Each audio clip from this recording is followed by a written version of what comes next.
Hai, halo. Jadi kali ini aku mau ngomongin Trukun. Atau ya kalau yang nonton anime pasti tahu lah apa maksudnya Trukun. Trakun gitu kan. Jadi ini biasanya kalau di anime atau di manga itu dari Jepang tuh biasanya ada cerita kalau awal mulanya isekai itu adalah orang yang nyebrang jalan atau apalah, lalu kena tabrak truk, lalu dia masuk ke dimensi lain atau ke dunia lain. Isekai. Nah, tapi ya itu pembuka aja lah. Yang mau aku ngomongin sebenarnya adalah terkait Wabi. Ada perusahaan bernama Wabi, Wabi, Wabi, Wabi, Wabi, Wabi, Wabi.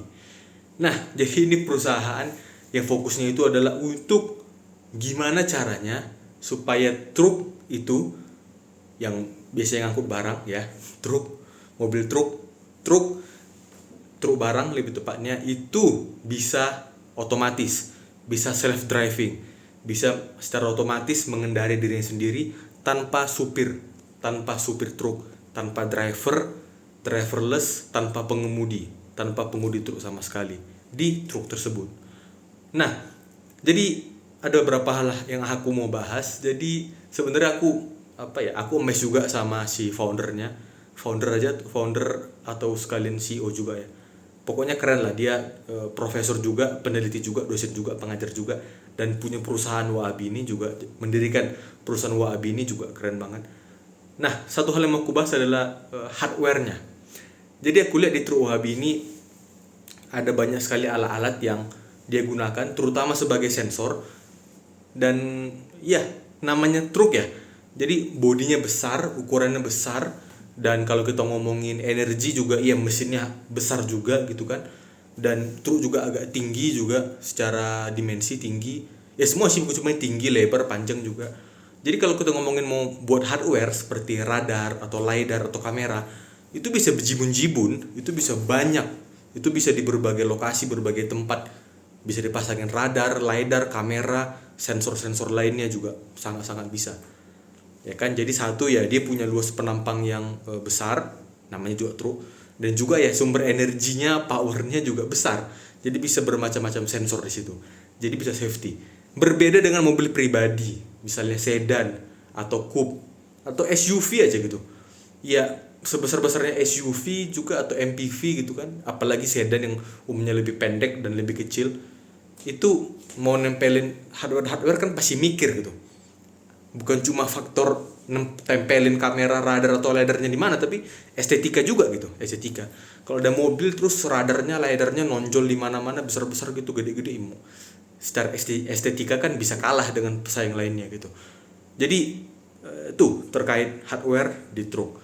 Dan aku lihat juga bahwa kalau begini ya, dengan cara Wabi ini, dan mungkin kalau misalnya nanti ada kompetitor, jadi bisa yang menguntungkan konsumen lah kalau misalnya kompetisi secara positif.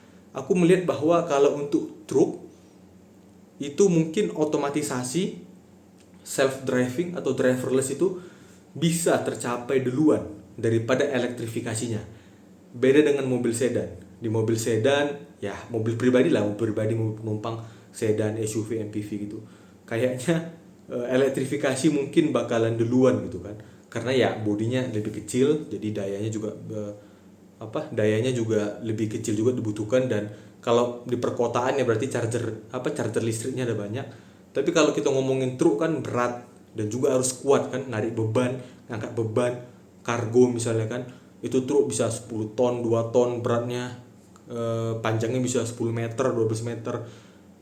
Tapi ya dia butuh jarak jauh gitu kan. Jadi aku rasa di truk juga ada sih yang mikirin terkait elektrifikasi, elektrik truk, elektrik truk. Tapi aku rasa dengan caranya Wabi ini, dan kalau nanti ada kompetitor lain yang bakal membuat kompetisi yang positif, mungkin otomatisasi, otonomisasi, self driving, driverless truk itu bakal kejadian duluan. Dan beda case-nya sama mobil penumpang atau mobil pribadi, sedan, SUV, MPV dan sebagainya. Dan juga berbeda dengan mobil pribadi atau mobil penumpang, bahkan kayak taksi aja, kayak taksi yang otomatis ya kan, atau driverless taxi car atau self driving taxi car.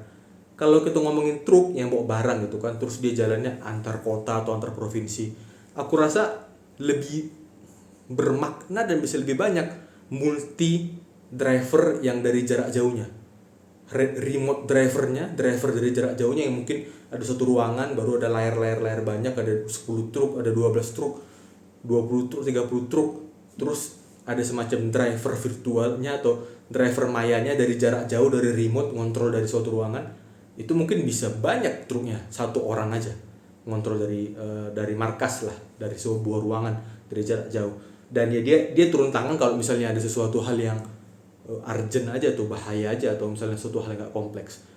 Nah ini jauh lebih bermakna, multi truk, satu driver multi truk itu mungkin jauh lebih bermakna, lebih efisien, lebih efektif daripada satu driver jarak jauh. Sebetulnya pemantau lah, bukan karena dia bukan ngedrive ya, pemantau, satu orang yang memonitor dari jarak jauh kepada beberapa truk itu jauh lebih efisien dan efektif, dan jumlahnya bisa lebih banyak per satu orang daripada mungkin ya untuk ngawasin taksi, karena gimana pun ya itu orang dan di perkotaan gitu. Nah tapi mereka ada beberapa tantangan juga sih aku lihat.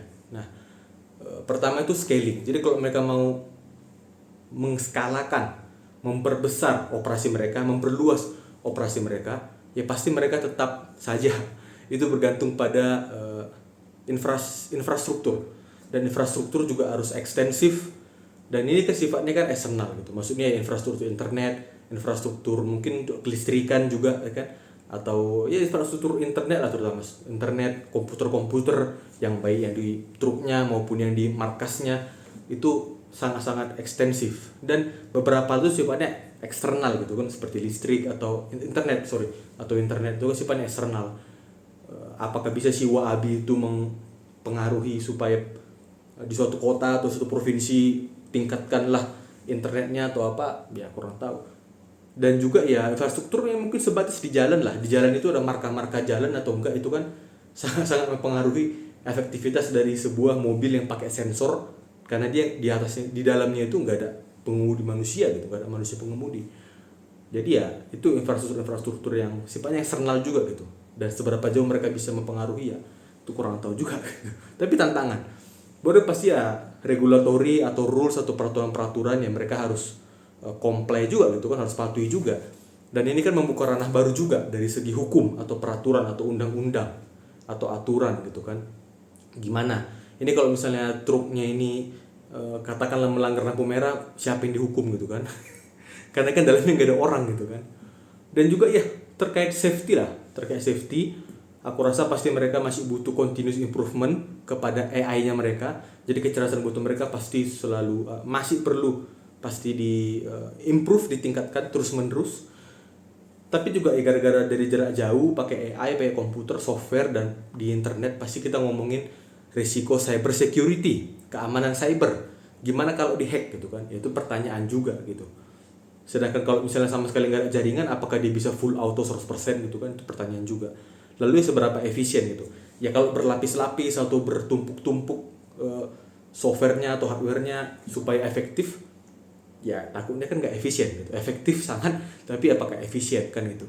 Dan ini juga pasti akan selalu diperdebatkan, didiskusikan terkait sosioekonomik. Jadi memang ya bisa dibilang bahwa ini salah satu upaya bagaimana supaya umat manusia itu nggak perlu lagi melakukan pekerjaan yang berbahaya. Salah satunya ya supir truk, ya kan. Tapi bagaimanapun bagi beberapa orang, pekerjaan yang berbahaya pun, pekerjaan yang buruk pun, pekerjaan yang